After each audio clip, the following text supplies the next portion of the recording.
In this video, I'm gonna teach you how to use Afterpay in Canada. It's a very quick and easy process, so make sure to follow along. First of all, if you download the app, keep in mind that your region will be automatically picked up and detected, or you can just manually select it if you encounter problems while setting up the app.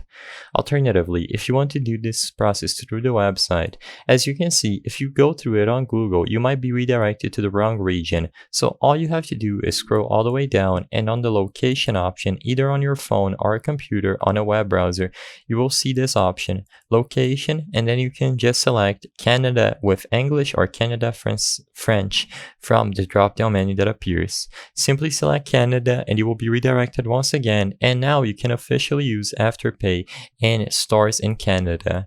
Like I said, the app should do this process automatically for you, so you don't have to look for the location selection drop-down menu, but if it doesn't, just go through your account options and select your region from there. After that, you can go ahead, select whichever store you want to use, and you will be redirected to the store where you can use Afterpay immediately. I hope I was able to help you on how to use Afterpay in Canada. If this video helped you, please be sure to leave a like and subscribe for more quick and easy tips. Thank you for watching.